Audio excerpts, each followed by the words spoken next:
I'll tell you what's very confusing as a kid. When you go ask your mom if you can go outside, and she says ask your father. And then you go ask your dad if he can go outside, and he says ask your mother. At that point, you're like, wait. Here's where I was smart. You just went outside. No. I would ask my mom if I could go outside. She would say, ask your dad. And so I would go ask my dad, and he would say, ask your mom. And I said, well, she said it was okay, but I wanted to ask you. Nice. That's good. That's good problem solving. And then I got in super serious trouble doing that. Oh, no. Because one time my mom told me no, but I still went to my dad. You zonked it up. Oh, man. So, what even in the world is happening? So, yes. Welcome to Direct-to-Video. VHS? A podcast where we pair movies like fine wine. And this is our third tasting, I think, of this franchise. And man, ooh. am I hammered. Yes, I'm glad that we got this one out of the way, because it has been a journey, my man. We had some low lows and we have some high highs, and I think both of them are in this movie. All right, so we're watching The Little Mermaid, Ariel's Beginning, a movie that I think came out in 2008, but could have 2008. Oh wow, it came out on the 25th of August. Oh, I mean, okay. It's very close to my birthday. All right, happy birthday, Andy. They got you this terrible movie. Yeah, when I was of an age. Is it weird that I know what grade I was in, but I don't know how old I was? Yeah, that's weird. It's like really basic mathematics. You probably learned it in whatever grade you were in. I was in 8th grade. I had just turned 13, I think. Andy, talk to me about this movie. All right, so there is nothing to say about this movie. Excellent. I will say this movie was directed by Peggy Holmes. She didn't direct, but she worked on a bunch of other movies within this era of film that we are talking about. She was the director of the Pirate Fairy movie, which we're gonna watch eventually. Yeah, we are. Actually, that's like, I don't know, man. Those movies aren't just inherently bad, and Pirate Fairy sounds kind of interesting. We'll see. Then again, I'll say this, I don't like her directing work. No. Actually, I think the one good thing about this movie is that it's pretty well composed and edited. I guess. I was constantly surprised at, like, I would be watching and I was like, this movie doesn't look half bad. No, it looks good. It looks a lot better than the last one. And they did a couple of, like, shot-for-shot edits that I was like, that was really good. You're doing something with nothing. But you're doing something. With like, nothing, yes. I think there's more passion in this movie than in the last one. Oh, there was no passion in the last one. That was a nothing movie. But I would have to say that both this and the last movie we watched have to be non-canon. Yes. Because otherwise, the world of The Little Mermaid is utter shit. Listen, would the world be a better place? I don't know why my voice did that. Would the world be a better place if these movies didn't exist? Probably. Would it be a worse place if they didn't exist? No. So, but they exist, and we're going to talk about them. And we just have to deal with it. So, short movie though, 73 minutes, I think. And parts of it are fun enough that you don't really feel it. The Little Mermaid 2 was not fun. I wouldn't watch The Little Mermaid 2 again. Ever. Like, if somebody put a gun to my head and said, put it on, I'd say, put a bullet through me. No. You're gonna have to pull the trigger. Coward. You don't have the fucking nuts to watch Little Mermaid 2. I don't. And I never will. So, the movie just starts off with the title, Little Mermaid, Ariel's Beginning. Beginning. It wants to get this out of the way so that you could spend the rest of the movie wondering why it's called Ariel's Beginning. Because it's not? It's not. There are 2 origin stories in this movie, and neither of them are Ariel's. So, okay, first thing that hit me after, like, looking at the waves and thinking, oh, this actually looks good this time, is, okay, that's not Sebastian. It's so not Sebastian. It is so not Sebastian. I don't think this guy knows like where the Caribbean is. Here's this guy is not Sebastian. Here's the thing, my dude. It's the same guy. Are you kidding? It's the same guy. What happened? Did he have like a throat cancer or something? Yeah, I for the whole movie I was like, there's no way that this is the same guy. But then I watched the credits, and sure enough, it's him. It's Samuel E. Wright. He sounds nothing like any. And to be fair, it's been 20 years. I mean, maybe that's it, right? We just watched the other two movies. A decade, I guess. 15 years. But wait, how long since the one before, though? 8 years. It's been 8 years since the one before. 8 years? I think that's kind of a short amount of time for his voice to have changed so much.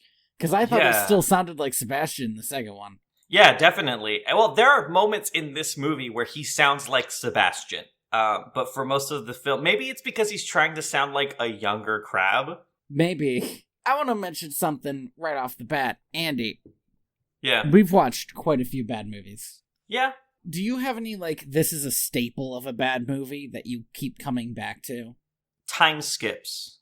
Okay, that's a good one. And we will hit that. Like, time skips are inevitable, I think, when you're doing this kind of movie. Mm-hmm. But you have to... I feel like the only way to do a good time skip, you either have to have a parallel, or it has to be... The fact that so much time has passed has to matter to the plot. Mm-hmm. And usually for these movies, neither of those things are true. The worst one was the last one we watched. Yes. But yes, like in The Lion King, there's a huge time skip, right?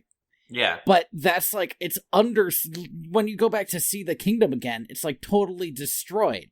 Mm-hmm. Because it's been so long. We see the context of the change of time, but we also, like, it doesn't just happen. We watch Simba grow up in song. Yes, we also get a song. We get that in a few of these better movies.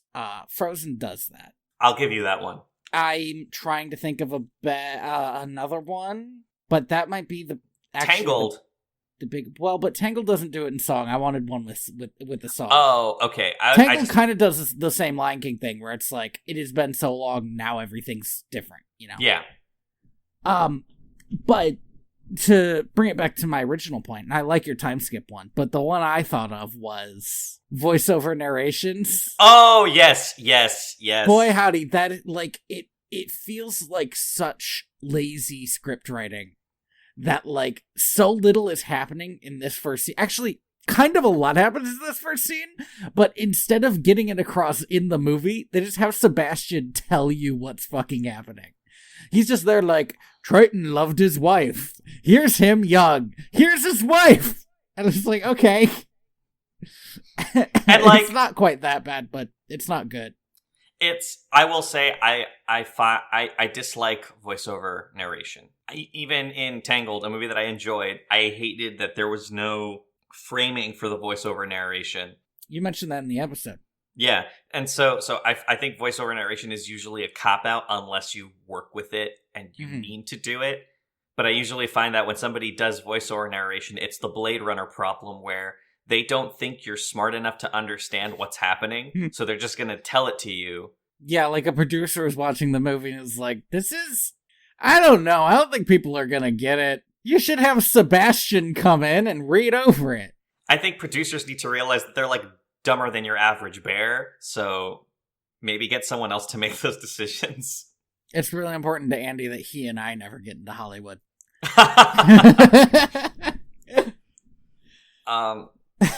So I was also kind of not okay with young Triton. He looks the same, just his beard is brown. It's this very off-color brown. Yeah. I don't know how I feel about it. Also does this thing throughout the whole movie, and I think part of it is a choice of, like, this is him, like, harder or whatever, but part of it is I wonder, like, sort of a weird animation shortcut where he is almost always, like, completely upright while he's swimming. Yeah. And I don't know, it's a little weird and off-putting. I just kept noticing it. I think I was more concerned about the shape of his face. his face in this movie looks like Tarzan. He's got the same, like, angular jaw and, like, very, like, straight and sharp nose. Is Triton's son. But I was very much, like, every time I saw Triton's face, I was like, that, they changed his model for this movie, and I don't know why. I guess to make him look younger, but then he gets older. But then he gets older, and part of the problem with this movie is that this movie must happen at most 2 years before The Little Mermaid. Mm-hmm. And it is, like, not enough time for things to have changed enough for The Little Mermaid to happen. Yeah, it's weird. So, Triton loves his wife, right? He's a wife. Yeah, he's a wife man. And he gives her this music box. This music box that's made of CGI. It is so computer generated that it's absurd. It's the only thing in the whole movie that looks like that. Yes, and I haven't seen such a bad mashing of 2D and 3D animation in a very long time. Like, I think from the tunnel collapse scene in Aladdin was the last time I saw something that was like, this is so clearly not 2D animated and looks so weird in this movie. Yeah, it definitely has that vibe, those Aladdin vibes. Were you excited for even a second that maybe this was going to be a movie with Blackbeard in it? Oh my god, no, I wasn't. I saw a pirate ship, I saw Skull and Crossbones, and I was like, oh my god, Blackbeard is going to kill Ariel's mom. Okay, so the mermaids are hanging out on this cove. Yeah, picture mermaids hanging out. You've got it. Just lounging around on rocks and shit. Ariel and her sisters and their parents, just a bunch of randos, right? Mm-hmm. Yeah. A friggin' pirate ship shows up, and I have a serious question. What are these pirates doing? At first I thought they were raiding the merperson hangout, like trying to catch mermaids or something. But then I thought, are they desperately throwing lines out because they're blown way off course? Because then what they do is they kill Ariel's mom by just smashing into her. And there's no way they meant to smash against these rocks. Also, Ariel's mom, I'm sorry, dies for this music box. Oh, that's right. Because Ariel's mom loves King Triton more than she loves her life or her children. Ariel's mom saves one of her kids, and I was like, oh, that moment is when she's going to get caught, right? Yeah, yes, that's what I was thinking too. But then everything's she's running away, and she sees the music box and turns back. And it's it's a magic music box, and he probably whipped it up in about 2 seconds with his trident. Yeah. Don't. But then she does, and then she fucking dies. Yeah, she gets, in an ironic way, murdered similar to Ursula. Just gets a ship in her. That's a little ironic. Although I also gather that all those people died too. Probably. I mean, King Triton certainly didn't turn around to save them. He probably killed them himself. He probably whipped up a storm after this, these fuckers. Let me say what I think these pirates are doing, because I think I know what these pirates are doing, and I think what they're doing is purposefully stealing mermaid music instruments, because they are clearly effortlessly catching all of these musical instruments that these mermaids are leaving behind. Because this movie posits that mermaids just exist to make music, which makes sense, right? That's a thing I think that makes a little bit of sense with the mythology of sirens and stuff. Yeah, and Ariel definitely has some siren stuff going. It always seemed to me that her song had an almost magical effect on Eric. And then, of course, later when Ursula shows up and she sings the song, he's hypnotized. So, I could see... Yeah. But then, their greed, they get a little too close to these rocks, smash into this rock, and, they kill themselves. Okay. The movie makes no effort to tell you this, because it just happens so fast. It does not. And one of the things that really annoyed me about it is it also makes no... So that gives Triton a reason to hate humans. Okay? And, yes. But Triton's hatred of humans is not in any way even a little bit a part of this. No. He never mentions humans again. He doesn't mention boats. The thing that he gets caught up on is the fact that his wife used to sing, and now she's fucking dead. And now music is banned forever, because this is just fucking Footloose the movie. That's what I put, except I did note, especially, that, yes, according to Sebastian, music is banned forever. This makes Sebastian a bad actor. This makes Sebastian an unreliable narrator. Because he is fucking lying. Because I know that music isn't banned forever. I know what forever means, Sebastian. Well, I do think in the framing of the story, Sebastian's just saying, and then he said, music is banned forever. I understand the framing of the story, but since Sebastian opens and closes the narration, what it sounds like is, I fucking lied to you at the beginning of this, and now music is back. Listen, I agree with you. Maybe they should have just told us that this movie was going to end well, because we already knew, but I'm sure there's some kid out there that watched this movie and didn't know. Never needed to be the stakes of this movie, though. No, but they are. No music, it's nothing. It's nothing, and it really cheapens a lot of the characters to have this be part of the plot. Yes. No, it's incredibly dumb. It really makes Triton just a fucking clown, and it makes Flounder, poor Flounder, he keeps getting dicked over in these fucking sequels. Yeah. Just let him be Flounder. He was just a coward in the first movie. Yes. But he was like he's like a coward and he's a good friend, and that's all we knew, and Flounder never, ever did anything musical. Anyway, fast forward. 10 years, I think they said? 10 years. She could be 4 in the beginning, and I'm guessing she's 14, because she looks exactly like she does when she's 16, and she cannot be 16 yet. That's too terrible. That's too terrible. Well, so the other thing then is, how old are her sisters? All of her sisters, they all look the same age. Yes, but there is an oldest one. And is she like, okay, so I know we talked about this before and you didn't like it. Were they laid as eggs?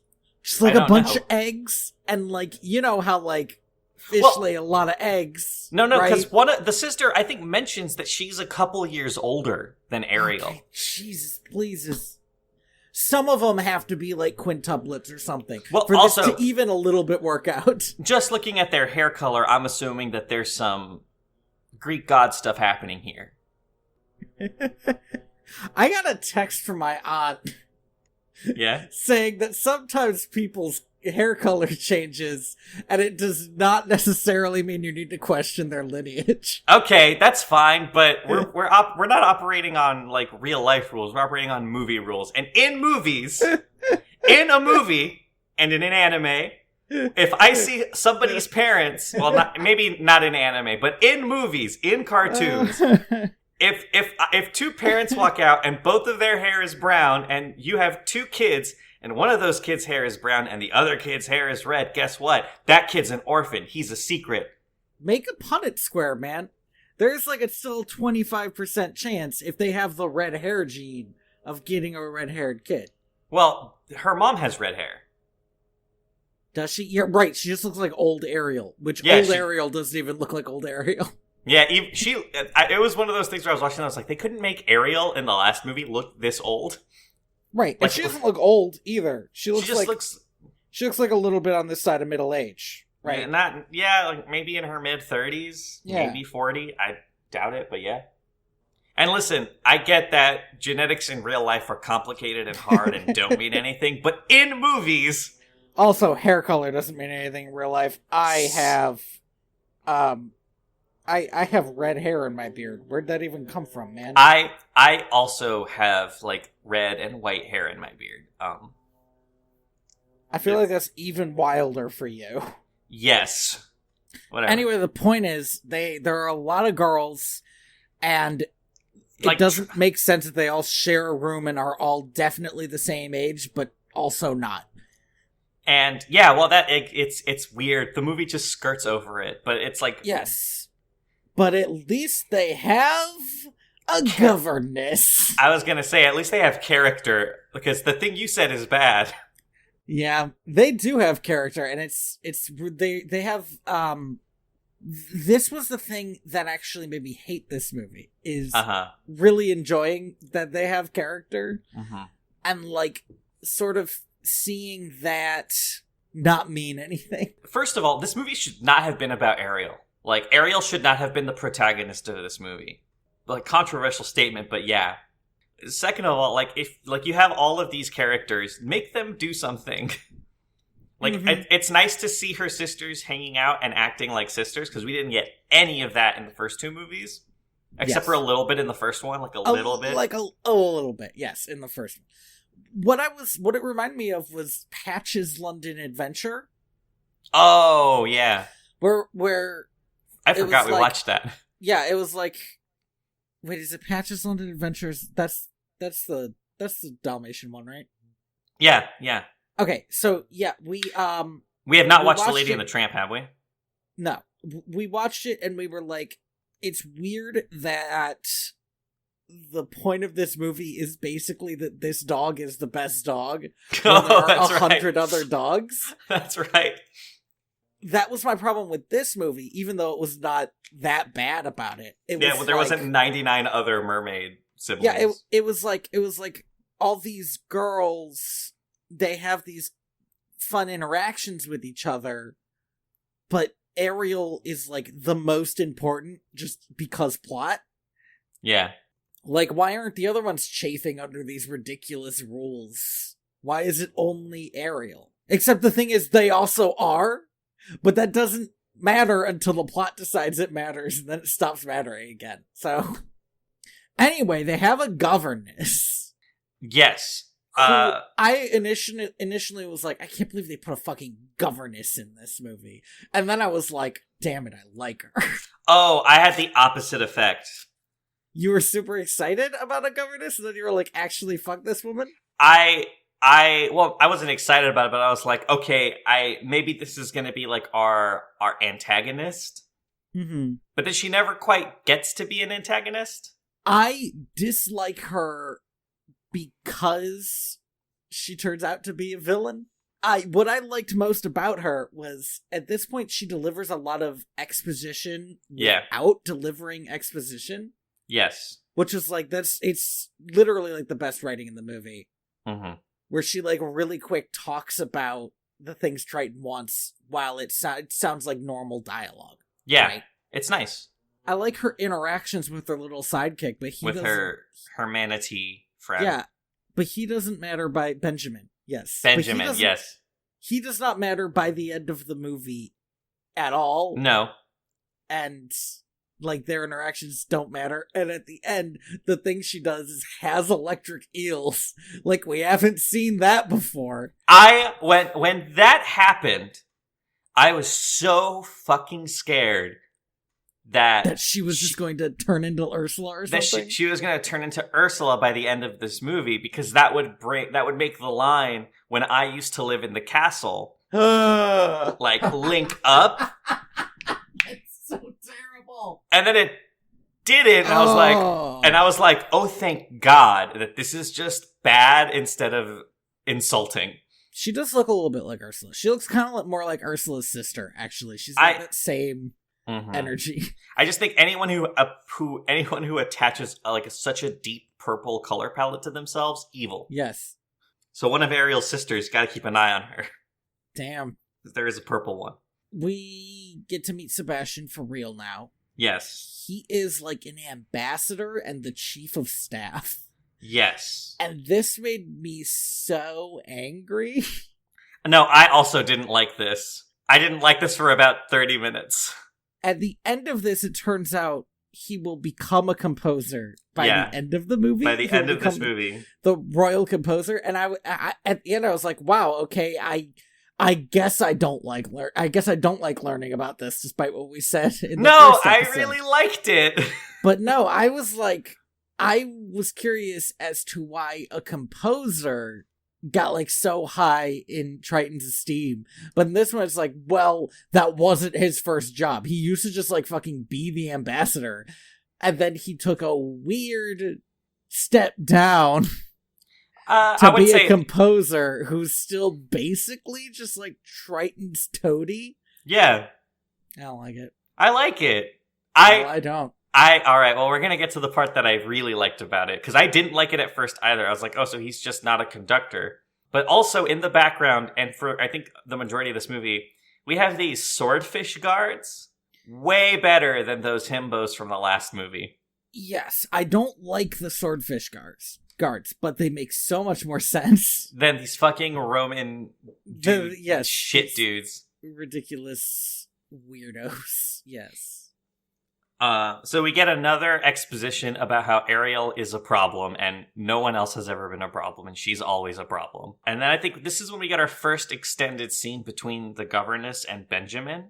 Okay, first thing, because what happens is like the Triton likes to go on a walk with the girls, and that's like the one interaction they have with them, right? Yeah. And here's the thing. I know this is such a small thing, but I think it's actually kind of important. Yes. Stop saying walk. They don't do that. Yes. There's a whole song about how they don't do that. On patrol, maybe? Yeah, parade. Or even, like, go for a leisurely swim. Like, give me something that's not walk, because it's not what it is. They don't have legs. Yeah, basically they do like a royal walk around, and then the girls don't get to see their dad anymore that day. Which sucks. And Ariel's like, this is dumb. And like, why can't we do like normal shit, like regular people? And the reason is because Triton's so fucking sad that he can't even like hang out with his family. I want to care, Andy. I swear to God. Oh no, I don't give a shit. It's like, add this to the long list of fucking dads who need to get over their shit. Like, your wife died. Get over it. You have kids that you need to take care of and a kingdom to run. And a fucking kingdom. I was gonna say country, but it's not a country. It's everywhere underwater that you need to be taken care of, and he's just not. He's just but my wife died and I hate music now. Like, get over it. Like, get over it. Who cares? Like, shit happens. I don't like this trope of like somebody's like wife or girlfriend dies and it's like it's the end of their world. Mm-hmm. Like I get it. It's a terrible thing to have to happen to anybody, but no one in this kingdom would take that shit. They would have deposed him or gotten rid of him because, like, there are other things that we need to worry about. Like the fact that there are fucking pirates, apparently, going around and stealing mermaid shit. But here's the problem, Andy. Here's what it comes down to. He's got the magic stick. Mm-hmm. And it's a bad magic stick. It's a pretty bad magic stick. He can mope however much he wants, because who could stop him? Nobody. He's got the stick. The only people who can stop bad guys with magic sticks are good guys with magic sticks. Could we not, though? I'm sorry. I'm like but really mad all the time. The real answer is, and this is a little bit of the problem between this movie and the next movie that was the same problem. It's the same problem. Well, but I was going to say same problem as Beauty and the Beast. Mm-hmm. Remember when we watched Beauty and the Beast and we did a 6-hour episode on it? Yeah. And then we did another 4-hour episode on it. Yeah, let's not, but okay. So, the problem with a prequel is you can't have the same problem. Because then it makes the fact that there was that second problem, that makes it a pattern of behavior. And now, it's terrible. Now it's not just like, oh, he was briefly not a good enough dad to his daughter. Now it's like, King Triton just throws fucking hissy fits, and the only person who could talk him out of it is Ariel. That's not good. It's really bad. The through line of it, though, is like, it means he's been a bad dad since they were 2. Yes. They have no good memories with their dad between the ages of 2 and 16. I'm sorry, I have to believe they were 4, but yes. Whatever, that's a decade. But yes, yeah, and absolutely. And that's more than half your life. If my dad was shitty to me for a day, it'd take me a while to get over it, right? But 10 years, I would hate this person. I wouldn't want to be around them. I'd want to run away, get on a rowboat, and just leave. That's part of the reason why this movie makes the first movie stop working. The idea that, no, this isn't the first time that Triton has just, like, blown everything up that his daughter cared about. Now it's just like, this is a person you need to escape. And she does. Oh, we didn't talk about this. Did you catch what her mom's name was? No. It was Athena. And movie, just while we're here, you can't do that. Athena is already the name of someone. That's a good point, because I briefly forgot that Triton is an actual Roman god. Mm-hmm. Or, like, demigod. Yes. So then you cannot have another person named Athena. That doesn't make sense. It doesn't make sense. Anyway, Mariana and Benjamin get a scene together to move us forward. This is, and also, Marina Del Rey, I think is her name. I don't remember what her and Benjamin talk about. I think they just talk about how she hates Sebastian.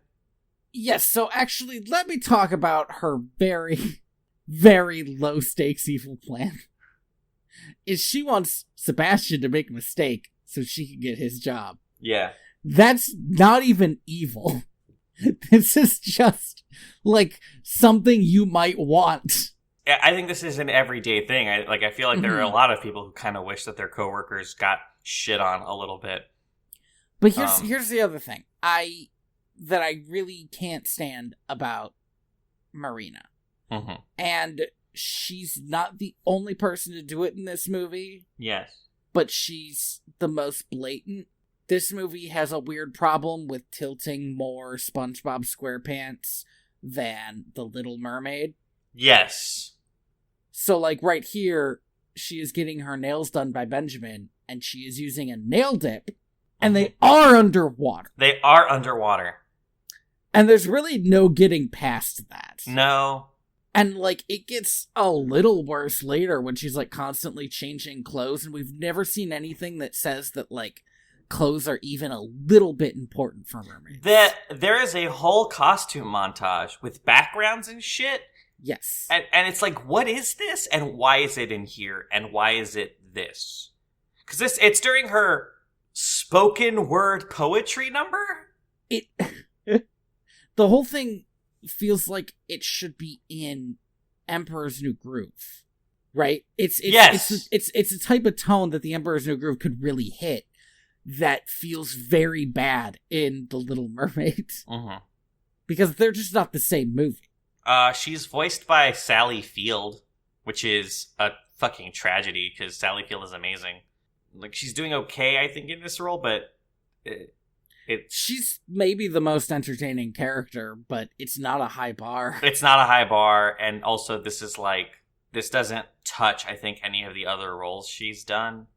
Ariel is scraping barnacles. Oh yeah, that's right. King Triton gives her like this fucking weird military punishment for wanting to play tickle fight with her sisters.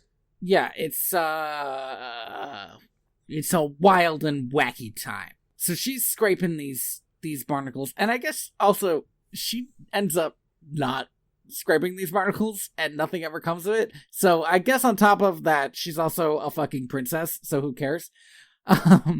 That's part of why this punishment is so wild. Like, she's a princess. Right. No one's just gonna come around and be like, oh, while you're here, I hate your dad, so just have a little stab and all right. And no one would know because there's no one else here watching you. So she's scraping this stuff, and she hears Flounder singing and like playing on like choral and stuff. But Flounder, music is banned. That's not what she says. And I'll tell you why it's not what she says. It's because she doesn't know his name yet. And this was untenable to me. The Little Mermaid, Flounder's beginning. Flounder? This is when she first meets Flounder? Like a year and a half ago, maybe?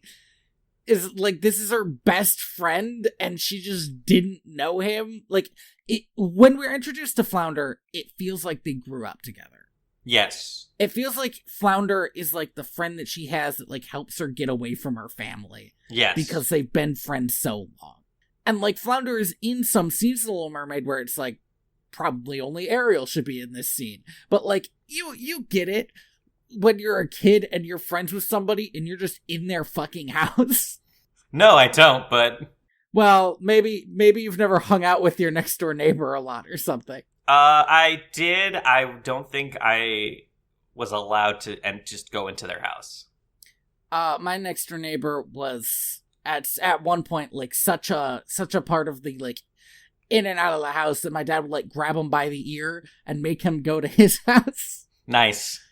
It's good stuff. Go eat cereal at your house. But that's the thing is it makes their relationship so much more new. Somebody I've known since I was a kid, since I was like a baby, is somebody I would move a giant ass statue for. Somebody that like I've known for 2 years? Hell no! You might tell them, hey, I know where the statue is, if you want it. There are people... if you pay the price.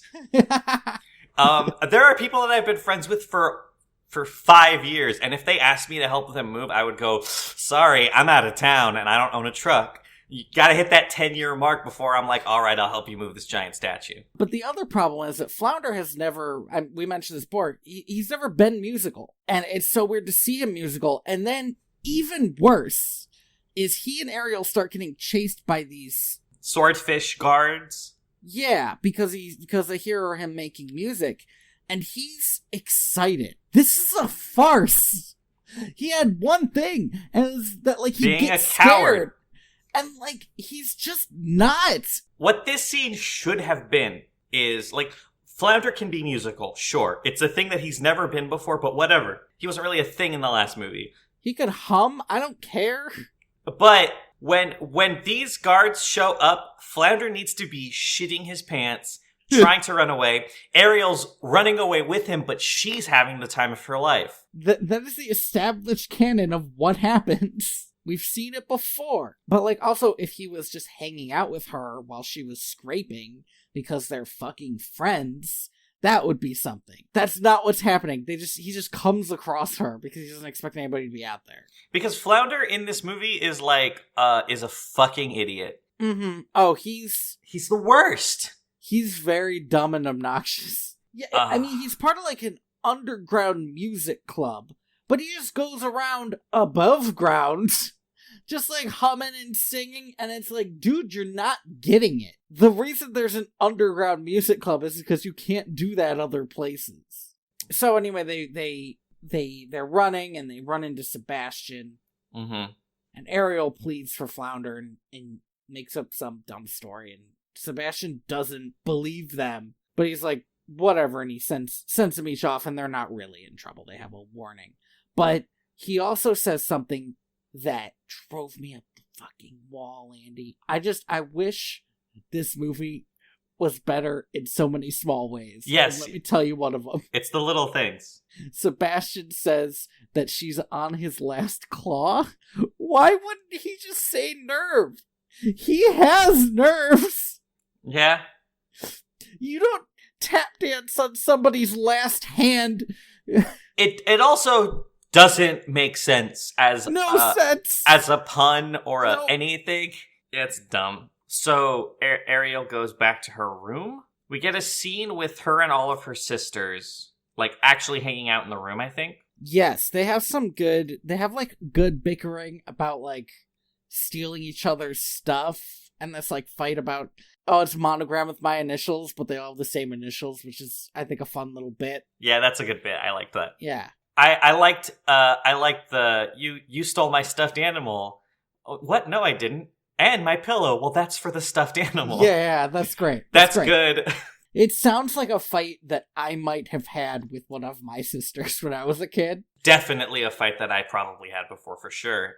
You're right, though. I think Ariel sees Flounder out the window. Well, I think she gets into another fight with her dad or something here, or Triton gets into a fight with Sebastian. No, I get what happened. So, While she's hanging out with her sisters, Triton is talking with Sebastian and the governess. And no, that's not till later. No, about Sebastian keeping an eye on her. I still think that's not till later, because Sebastian has to, like, fight for her because she has already been to the club. Oh, right. Then what's happening? Because I know Triton has another thing that he does here, and I think it's a yelly thing. Because whatever he does in that scene, when he started yelling, I was like, oh, that's Jim Cummings. I don't know. I was like, I don't know what he did, but I know it was something involving yelling, because as soon as he started yelling, I heard, what's his name? Tigger?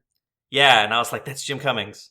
That's just Jim Cummings. Okay, cool. And I was kind of back into this movie again. I was like, oh, because this is the first time Jim Cummings has been in one of these movies. He wasn't in the last one, or the one before that. Well, either way, you're right. What happens next is the Metal Gear Flounder. Flounder is being weird and secretive, and also being very bad at being weird and secretive, because there was a mermaid just following him, and she's not good at hiding. Nope.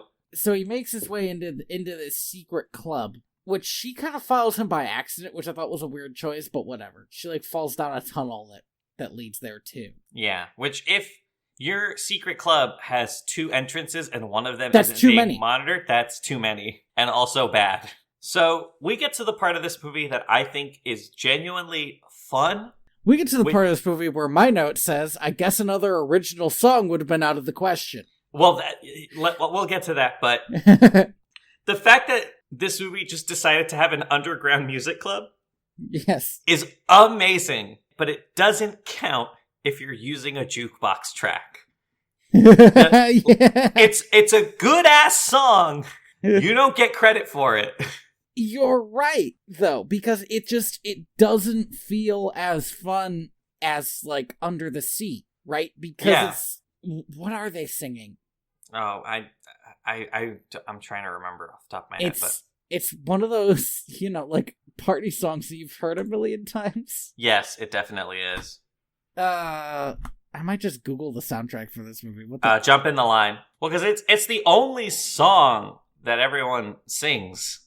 It's also called Shake Senora. I'm remembering now. Anyway, yes. So it's like not a bad song, right? Mm-hmm. And it being a calypso song, it fits within the style of music that Sebastian sang in the original Little Mermaid. But the thing is Under the Sea is an original song. Yeah, I mean, yes, that's the thing, is it almost works. If this was already like a jukebox musical, and I hate jukebox musicals, but then this scene still might have worked. But since they have established original songs, then I want more original songs. I know it's selfish, but, like, give them. The songs in this movie aren't even bad. I just don't like them. It's not enough in either direction. The original songs that they do have aren't good, and the one song that they have that's good isn't original. So it's like, well, then what are we doing here? This isn't a musical anymore. The last movie definitely wasn't a musical. Just have the one good song. Like, sorry, I clicked through to Janine Tesori wrote the songs. Some of these musicals that she's written for, I believe, are considered good, like Fun Home, as I've heard, pretty good. And even Shrek the Musical, I've heard, is good. But she also did do Mulan, too. Oh, no! Which is, I think, like, our least favorite one for, like, lyrics. Oh, no! Ooh. What? What happened? Try to think of the worst one we've ever done. There's no way she did the Emperor, Kronk's New Groove. The Emperor's New Groove too? Kronk's New Groove? No. Yes, she fucking did. Are you serious? This woman is the bane of my existence. Oh, this woman! I hope this woman changed her name or used a fake one. Woo! Okay, sorry. I did not realize how harrowing that Wikipedia page would be. So, Sebastian is singing, and Ariel... Sebastian seems to, like, own the club or something, or at least lead the band. He's popping and rocking. He's a rebel. Yes. And Ariel is, like, delighted and confused, and she does what I would have considered a buck wild move if it wasn't later done by, like, 4 other people. Yeah. Which is just, like, go interrupt them and be like, hey, this is great. And then Sebastian, in also a wild move, tries very briefly to take the moral high ground Like, you're not supposed to be here. What are you doing? I do like this, though. Yes, no. I think it works with Sebastian. Sebastian has been caught with his whole ass out. Like, there's nothing. He's got no leverage. I kind of sort of like where this scene goes. If it, because everyone runs away because they're like, oh, it's a royal. We're fucked. Yeah. In fact, there are no mermaids there, which I think is fascinating. Yes. We've never really gotten a rundown of, like, what is the difference between a mermaid and a fish. So, like, it's not that important. I just think it's interesting. No, it's definitely an interesting choice that they made. Yeah, so everybody bolts. Ariel is left alone, and she starts playing around with all the instruments and, like, having a pretty good time. And she starts singing this song that I have the soundtrack right in front of me, so I should just... It's called I Remember, where she sings about her mom and, like, how they, used to be a happy family and had good memories and stuff, which makes all the fish come back out, and they're like... I guess she won't betray us, right? My reading of this scene is that that's why they're also still playing music, is because they still want to hold on to this better thing. But it's weird to me that the movie makes it seem like her mom was like the arbiter goddess of music, in which case they shouldn't have called her Athena. She gets to join the underground club. Sebastian's, I think, against it up until she takes the vow, and then he's like, all right, fine, whatever. Yeah. Cut to black. Then we get this other scene. Triton has called Marina and Sebastian to, like, talk about Ariel. Yeah. And Marina's like, oh, Ariel's she's always been the worst. She's the worst. You gotta stamp that shit down. And Sebastian, who maybe has a new fondness for Ariel, or maybe doesn't want the whole club thing to be found out, or maybe because he took this oath that says that you, like, have to watch out for other people in the club. Yep. He's like, no. She's great. Look, you just don't remember when all the other kids were also sometimes terrible. And it happens. Doesn't make sense because they're all about the same age. This movie's framing it like there's been multiple years of Ariel not being around. Also, here's the other thing about that, if you really stop and think about it. Triton has not been a attentive father, and so he would not know any of these incidents anyway, because he sees them once a day because he's a piece of shit. It's not like he's raising them. And so they get into a fight, but Triton eventually sides mostly with Sebastian and tells Sebastian to like, keep an extra eye on Ariel. Which Sebastian proceeds to not do. But what was great to me in the scene is that, like, Marina and Sebastian, like, keep fighting as, like, Triton's leaving his throne room. I like this. And he gives them this look when he dismisses them, which is like, stop fighting, obviously, and leave? He's like, you're dismissed, but the look he gives them is like, what the fuck are you doing? This is unprofessional. My throne room? Like... You keep that shit out of my throne room. Yeah. It's great because he's not mad. He's just like, he looks a little baffled. Like what is happening? What are you doing? It was a good tone. Yes, it was really great. If stuff like that happened more often, I would really enjoy this movie. I wish this movie was a little more balls to the wall ridiculous. Yeah. Speaking of balls to the wall ridiculous, Ariel can keep a secret for just about 12 hours. She just waltzes in and just immediately starts breaking this oath. It's terrible. Yeah, she like hums in her sleep, and her sisters are like, were you just humming in your sleep? She's like, yeah, I probably was. You know, there was a secret underground place. I probably was, but it's only because I went to this secret underground music club. Right, and they're like, ooh, was it a boy? And she's like, no, it wasn't a boy. I went to a secret underground music club. I gave you an out, even. I do like the conversation of this conversation we've proposed, which is, were you humming in your sleep? Yeah, I was at this secret underground music club. Was it because of a boy? No, I was just at this secret underground music club. That is a little bit what happened. But secret underground music clubs are illegal. I know, but I went to one. But I was there. I was there at this time, at this date, and here's a list of all of the other people who were there with me.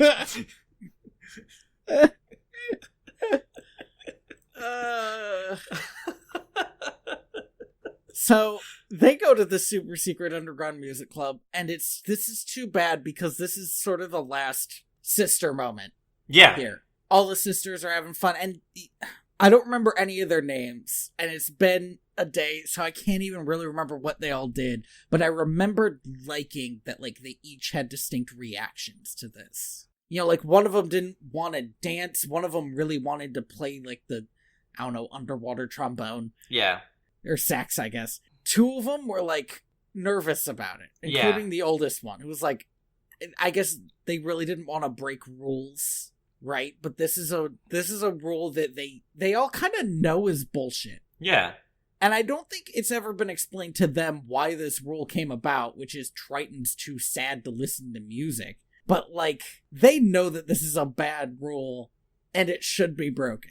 They just wish they didn't have to break it. I am glad that the older sister isn't a narc about this. I was really worried that they were just gonna go classic, older sisters always tell the cops bullshit. Mm-hmm. But instead what happens is apparently this super secret club is actually pretty easy to find. Yeah. Because Marina's just, like, there. Well, also, because I think the way this is framed is that they go, because Marina notices that they're gone that night. So the next night, when they go back, she follows them. Oh, you're right. I guess it was the next night, because there was that scene where they all went to sleep together in, like, a pile on the floor. Yeah. I also thought that's what happened, and I was like, okay, I must have not been... I know I haven't been really paying attention to the last 10 minutes of this movie, so I rewound a bit and watched it again, because I was confused how Marina got there. I was like, did she just fucking know where this place is? Right, she just followed them. Well, she knew where the place is. She would have had that thing on Sebastian that she always wanted. Yeah. So, yes, she does find it, and gets it destroyed by Triton. Oh, well, I do like Triton's line here, which is he just looks at Sebastian's like, I trusted you. And it's like, yeah, dude, there's nothing you can say to that. Mm-hmm. Like, he told you to keep an eye on his daughter, and you're leading her into this secret underground music club? Look, I mean, a secret underground music club is probably really fucking shady, because if you're breaking the law that is unjust, you're probably also breaking laws that there are reasons for the laws to be there, right? There is no case for that.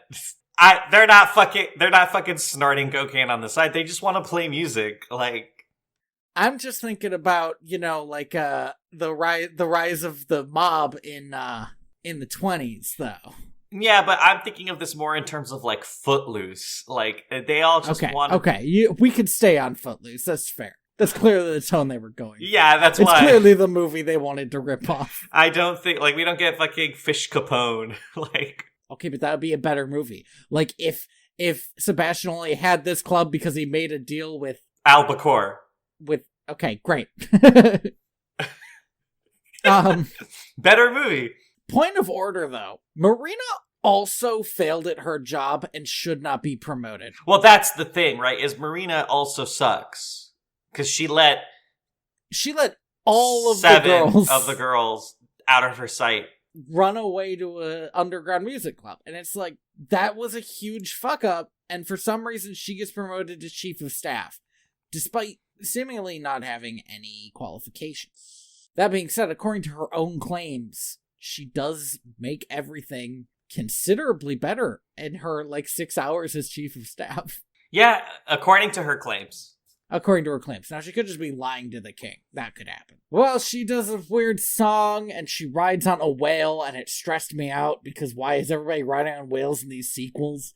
It's like... Leave these whales so alone. So specific. We're lucky there isn't a Pinocchio sequel. Don't fucking tempt me, man. There isn't. Don't tempt me. Oh, right. You don't think I could find a different Pinocchio for us to watch? I'm just saying they'd be riding whales all over the place if there was. Oh, I see. Okay. I think what happens now is because of all this music stuff, Triton goes back into his garden. Yes. There's a good edit here. Okay, what's this good edit? I don't remember what it is. Great. I watched this movie 2 days ago. I watched this movie yesterday, and that was too long ago, apparently. Oh, I remember what the edit is. Because he has this big-ass fucking statue in his garden. Do you want to rant about that for a bit? Okay, so I saw the statue, and I was annoyed by the statue, but I was actually more annoyed by the fact that, clearly the gardeners aren't allowed back here, right? Yeah. Like, Triton's grief is so dumb. Yeah. Because he, like, opens the door and it's so overgrown with vines that it's, like, sticking. My thought was he just hasn't been there in a while because he just closed it off. Like, I don't want to see my dead wife's statue. Right, but, like, he wouldn't be the one upkeeping the garden. Unless she was upkeeping the garden. In which case, I would have liked that spelled out for me because it's actually kind of beautiful. Yes. Except then she's still working under this giant statue of herself. Yeah, it's a little egregious. Definitely a cooler statue than the one Prince Eric got. It's much more dynamic. I wish they had King Triton doing something with his other arm, because it's just kind of hanging there. Maybe holding a trident? I don't know. Yeah, wouldn't that be weird? Wouldn't that be weird? King Triton spends a lot of this movie not holding his trident. It's odd. Also, he only uses it once. So. Yeah. So he's sitting in front of these statues, and he's really sad. And we get like a fade cut to Ariel sitting alone in her windowsill, and she's really sad. And I was like, see, both of these characters are sad for the same reason. Now, it doesn't work because unfortunately King Triton comes with all this baggage that makes him fucking suck. Yeah, the problem with King Triton being sad is like... Get over it. It's like, just because you're sad doesn't give you the right to make everybody else miserable. Yeah, to fucking Rapunzel all of your daughters. That's too many daughters to Rapunzel. They'll tie their hair together and everything. They don't even need to wait for their hair to grow out. They could just, like, ladder each other. Yeah, they all have pretty long hair. Also, they're in the ocean, so it's like, it's inconsequential. But yeah, it was one of those things where I was like, this movie is competently edited together. The shots are pretty well framed. It's just, there's nothing happening in them. It's like, it's this level of competence that this script doesn't really deserve. We go to the prison at this point, I think. First, I think Mariana is fired. No, you're right. No, we go to the prison first. We go to the prison. Ariel's so sad that she decides to leave. Yeah, fuck it, I'm gonna run away. And then we go to the prison. The band specifically, not everybody else. I don't know if they're in a different cell or just they were allowed to get away. They've been fucking shish kebabbed already, dude. But the band, which consists of an eel, a turtle, some kind of yellow fish, I think. A pufferfish? I don't think so, because that never comes up. And Sebastian are locked in this cell, and Flounder is with them, because at the point of being captured, he demanded to be kept with the band. Because Flounder is an idiot. Yes. Flounder's a follower. And that's one thing that they have kept true about him. Flounder's sole character trait is that he needs to attach himself to somebody with purpose. I bet he married a very headstrong fish. Yeah, hopefully. The last thing you want are two wishy-washy parents. All of the band members are like, we need to get out of here, we need to escape and just run away forever. And Sebastian's like, we can't run away, this is our home. I can fix this. I just need to go talk to King Triton and I can fix this. And then one of them tells him, you've had 10 years to fix this. And I was like, ooh, ouch. Hey, Sebastian, how does it feel to be called out on your shit? But then Ariel breaks him out and Sebastian is like on board now. He's like, I know what to do. Because this plan only works if Ariel is with them. Also, this plan is fucking insane. Hey, guess what? Yes, it is. This plan is bananas. Then, Mariana and Triton find out that Ariel has gone missing and also that Sebastian's gone missing. And this sends Mariana, obviously Triton goes like, oh, we have to find them, But this sends Mariana into like a spiral of desperate evil. And again, she is so almost an interesting character. Almost a Greek tragedy. If in this movie they would go so far as to allow it to be a tragedy. For some reason, you can kill a villain in the first movies and not the sequels. Well, yeah. Except for Lion King, because they don't give one shit. Nah, man. They killed so many people in The Lion King too, Simba's pride. So many named characters were murdered. I can think of two off the top of my head. I'm like, wow, they just killed him dead, didn't they? Very brutally. It's pretty terrible. You know why? Because that's the only movie that had teeth, and that's why it's the best one. I think this is when I started really getting worried that she was going to become Ursula at the end of this movie. Like, because of the electric eels? The electric eels and the way she was, like, the tone that she was, like, taking with her lines. Mm-hmm. But the only thing that kept me grounded was the fact that Benjamin was kind of hanging around and being like, well, you shouldn't do this. Benjamin, the fucking centrist figure we all want. Ooh, damn. Like, just saying that she shouldn't do it, but also not doing anything. Not interfering. He does not show up until after the credits. And you know what? He's in prison too, and that's correct. Absolutely. He has enabled her this whole time. He's been feeding those eels. Marina's plan is to just have these eels kill Sebastian. And this would be a plan that would make a certain amount of sense. And actually Benjamin does have this fun interaction where he's like, but what about Ariel? The tone is like, don't hurt Ariel. Uh-huh. And she's like, oh, you're right, we'll have to kill her too, so there's no witnesses. And he's like, no. So the plan of go send some electric eels to kill a crab makes sense, except for one thing. She also goes. I feel like she doesn't need to. No, she could have. She also, like, dresses up in this weird military costume. Again, she has these costumes. No one else has costumes. Okay. So when I saw that costume, it occurred to me that it would be nice if Marina's apparent obsession with human culture was a plot point. Because she has so many costumes, and she, like, does her nails. Nobody else does their nails, right?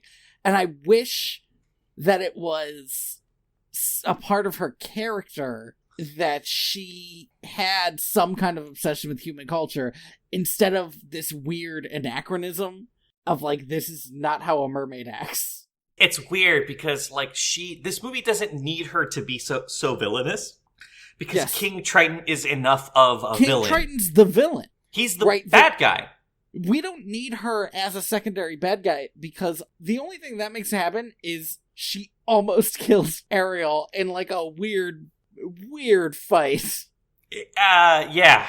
Weird final moment of the fight, at least. But the thing is that sequence could have been replaced with something a little, like, something else, like a shark or whatever, right? Like, or like some kind of natural disaster. Yeah, you could cut. Could have been like lava or a sinking ship or something. Yes, like humans, maybe. And it would have been ultimately Triton's fault that she was out there. But he could see that this was the error of his ways. But instead, it was this crazy lady, Ursula's crazy sister. I can't with you. So she goes out to kill Sebastian and Ariel. Sebastian, Ariel, and the rest of the band are going somewhere. So, yeah, they're going to this, like, fucking empty area of water, and Sebastian's like, I don't know why we're here, but less French. More Caribbean. More Caribbean. And, like, none of the band get what the hell he's planning. And it turns out that this is where the music box dropped, because in the sequels, at least, Triton loves dropping important gifts into the ocean. Well, no, remember, the music box landed there after the shipwreck. No, he threw it. Did he? I don't remember that. He had this moment when they were talking about how he couldn't bear to listen to music anymore. When he was looking at the music box, and then he just, like, fucking chucked it. Wait, was Sebastian there for that?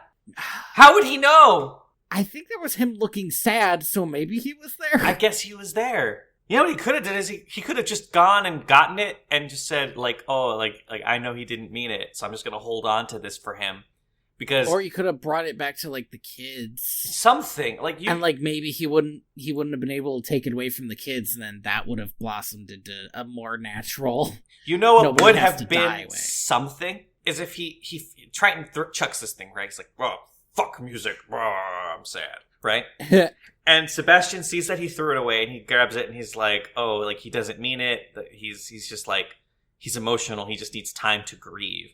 And then he decides that he's going to hide it away in this tower closet thing. And he just puts it in there. And oh, what? That's the closet that Ariel puts all her human shit in later. Like, that's something. That would be something. But we don't do that.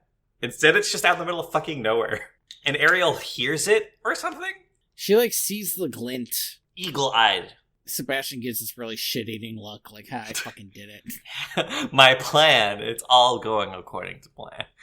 There's a brief moment. Like, this 10-year-long game of chess. I have finally gotten the pawn to become the queen. I can see the ending. Checkmate is within my grasp.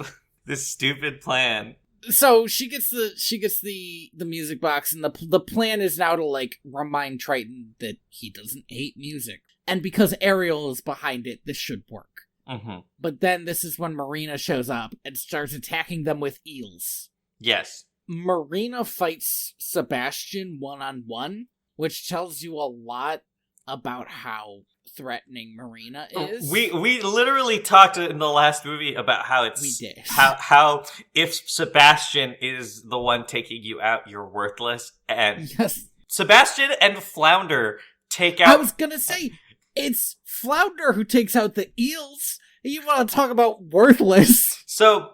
I was expecting, right, like, if Flounder and Sebastian had taken, like, 2 more minutes, Ariel would have, like, pulled out a rock and just, like, gone Rambo on these eels. So maybe it's a good thing. Flounder, I hate how they take out the eels, not because it's bad, but because every other thing has done it. Which is like, oh, they tie them up with each other. It doesn't even make sense. They have spines. Yeah, eels aren't that flexible. They're also not that long. And then Ariel fucking died. And then Ariel fucking dies. And this is Ariel's true beginning, motherfuckers. Death becomes us all. She dies because Mariana, like, barrels into her while, like, covered in a reef, basically, and just, like, smacks her. Just, like, conks her really good. And she's, like, curled up in her dad's arms. She's like, oh, no. Oh, I fucked up bad. I killed my own daughter. I'm so sad. I'm so old and sad. And here's something that's been bothering me since the last movie, which is, why does King Triton never sing? And I guess it's because he's bad at it. I know it's not Jim Cummings' fault, because that motherfucker can sing. Right, because he sings the song from the beginning of the movie again. But bad. He's like whisper crying, singing it. Yes. It's real bad. It's so abhorrently bad that I have to assume it was a character choice. Well, I think, yes. I think he is supposed to be crying. And so, like... here's the worst part, is that it got me. Andy, come on! I started tearing up and I was like, no, you don't get this. To be fair, they cheated in the same way that the makers of Stitch 2 cheated. Yes. Is they took a character that you already care about and then killed him. And it's like, yeah, I care about Ariel, and now she's dead. And even though I know she's not dead, because right? it would be it's impossible. What? Okay, here's the thing. Then Sebastian has to get all the stones so they can reverse this. Could you imagine if they just killed Ariel? No, because that would be fucking wild. Anyway, she's alive. He takes her home, and then music is allowed back in Atlantica. Sebastian becomes the court composer. Sebastian's beginning. And then there is... I was mad in the last one that they were, like, doing unexplained and unexplainable stuff with magic, but... King Triton takes this music box, sets it down at the foot of the statue of him and his wife, and it... disintegrates and magically fixes the whole garden. And he isn't doing this with his trident, so what the fuck is going on? He's not. This was just something the music box could apparently always have done. Maybe that's why the garden's such shit, because the music box is supposed to be in there taking care of it. Oh, it's so dumb. It's dumb. It's very dumb. It's baffling. Like, visually, it's fine. I get it. Like, yes, as, like, visually, it's like, okay, it's like the end of Lion King again, when, like, the flowers come back and shit. And everything's better. Right? Yay! And everything's better because, you know, it's a good visual metaphor. But also, like, what the fuck? If he had waved his trident and that happened. Right? And made a rainbow, like he always does in these movies. Why? Oh, by the way, I got caught up on this bit, but a little bit earlier, Triton does kind of low-key join a music cult. Oh, yeah, that's right. He takes the oath. And he's like very baffled about it. And I kind of love that he is beholden to his subjects like the Magna Carta. Yeah, I was going to say this is Atlantica's version of the Magna Carta. The king has to uphold music. Damn, we're nerds. I haven't taken a class about the Constitution. What's your excuse? I just know a lot about medieval history and the Magna Carta, so... Anyway, the point is, the movie's over. The movie's over. We're done with the movie. Here's the one song that we have the rights to playing again. Jump in the line, and we're done. And well, we get a little bit of Benjamin and Marina are both in the prison cell, but they just kind of start mambaing to the music, and we're done. I truly didn't know that Atlantica had a prison until this movie. I thought it was just instant death. Atlantica has a terrible prison because, like, they tried to keep a crab in there and everybody was telling them to just slip through the bars. Yeah, everyone looked at Sabat, and to be fair, that octopus also could have slipped through those bars. I've seen octopi videos. I didn't want to bring up the octopus thing, but he definitely could have. He could have slipped through the keyhole, probably. Probably. It's an wild. octopus. I encourage anyone and everyone to watch videos of octopuses just escaping from things. It's a huge problem for a lot of, like, aquariums and zoos, apparently. Yeah, it's so fun, though. For me. Yes, for me, a person watching these videos. Octopods are smart, and they can, like, figure out a grate, move it, and then get down the smallest hole. Mm-hmm. Thank you for listening to Direct to Video VHS. VHS. I have been your host, Tony Robusto. I have been your host, Andy Reyes. You can find me on Twitter at TheaterBets, or the comic that I do at InspiredByTrueEvents.org. You can find me on Twitter at royalty_Valens. Thanks, Lee Roosevelt. Yes. For Planety off the album Trappist 1. And also, like, go visit direct2.video for more of what we do. And leave a review on our on iTunes or whatever. I know I'm not selling them super hard on it, but like... But yeah, we're not good at this. Whoever claims that we are is a liar. They're lying and to that you. person should leave a review on iTunes lying about how good we are. How great we are, even. This was a long stay with this franchise. Mm-hmm. I don't know about you, but I'm ready to move on to greener pastures. Move on is such a strong word for what I have in mind. Oh my god. Because this is really a dip into the past, and I thought it could be a fun one-off after doing a 3-parter. Yeah. Because I want to watch Beauty and the Beast: Belle's Magical World. What the fuck is this? It is a third Beauty and the Beast movie that I did not realize existed. Now, that being said, according to this blurb, it is in fact 3 short stories. So it's fucking Cinderella 2. It's Cinderella 2. So, buckle up. 1998, so this is just gonna look like dog shit. Probably, yes. That's what a direct-to-video sequel looked like in 1998. That's a year after The Enchanted Christmas, too. What a short turnaround. The final installment in the Beauty and the Beast trilogy. You know what? You know what, Wikipedia? Get the fuck off of your little high horse here. It's not a trilogy if 2 of the movies don't mean anything. And also, there was a fucking 4th direct-to-video thing that they did after Magical World. Okay, but I don't think we'll watch that. For one thing, it doesn't come up when you search it on Disney+. So, like, what's even the point? Is this how you found out about it? No, I found out about it because my aunt owns a physical copy of it, but it is on Disney+. Oh my god, Disney Plus confirmed is the worst streaming service of all time. Alright, you know what? Let's do this. We gotta wrap up Beauty and the Beast. Hey, do we? The fact that it's been open-ended for 10 hours of content. I feel like we wrapped it up pretty well. There's a talking book that begs to differ, Andy. Fine. We'll do it. According to this screenshot. Oh, fuck. I am the ghost of John Smith. This is the spot where I died. Jesus.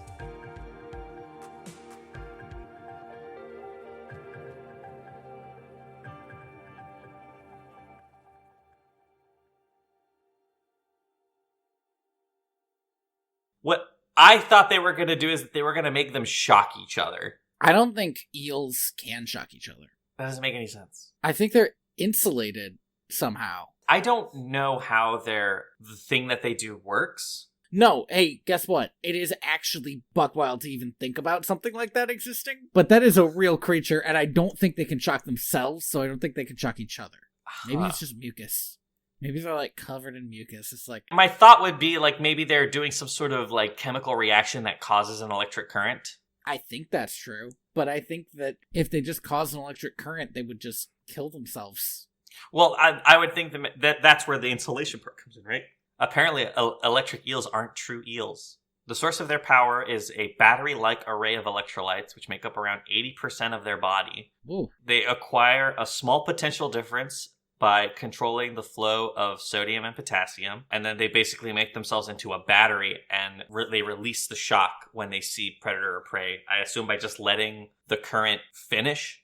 I don't know. I'm curious now if electric eels can shock other electric eels, though. I'm looking. They do 600 volts, which isn't That's nothing. fucking a lot. It doesn't take that much to kill something. This one says that that can knock down a horse, Fuck. which I guess basically means like cause a horse to seize up, and that's pretty incredible. Yeah, that's insane. Apparently, juveniles only produce about 100 volts. All right, I need to stop reading this Wikipedia page because I just saw the word acetylcholinesterase, and I'm too deep in the chemical stuff. I was on like a National Geographic thing, and I just want to know if they can shock each other. I just want to know if they can shock each other. And eels on eel, they breathe air. That's wild. That is wild. Here we go. Apparently they can in fact shock each other, and apparently can also kill themselves with their own electricity. Okay, according to this says eel bodies are insulated so they don't normally shock themselves, but if they're injured, the wound can make them susceptible to electricity. Okay. Oh, that makes sense, because, like, there's, like, a thing in the episode of Mythbusters where they talk about how, like, if you have, like, a cut or something in your hand, that's more dangerous in a high-voltage situation, because then the shock can travel through your bloodstream directly into your heart, and it only takes, like, I think it's a ridiculous number, like 12 volts to cause your heart to stop. I didn't even think about something like that. But yes, their skin must be insulated. Yeah. All right, that makes a lot of sense. We went on such a long tangent about this, but I think That's cool. I'll cut most of that out so we can get to the end, which is electric eels are kind of cool. They can take out a horse and their skin is insulated. A horse. A horse? Why would they need that much? What are they fighting in the deep? That really does sound to me like a mage build in a D&D game where they're just like, fuck it, level 1 electricity, let's just dump all my stats into this spell. I do 400 damage. You don't pick any like level 6 spells, you just cast level 1 at level 6. You're like, this is all I needed this whole time. It turns out, also it's conductive, so yeah, hell yeah. And then the DM's like, and you killed yourself.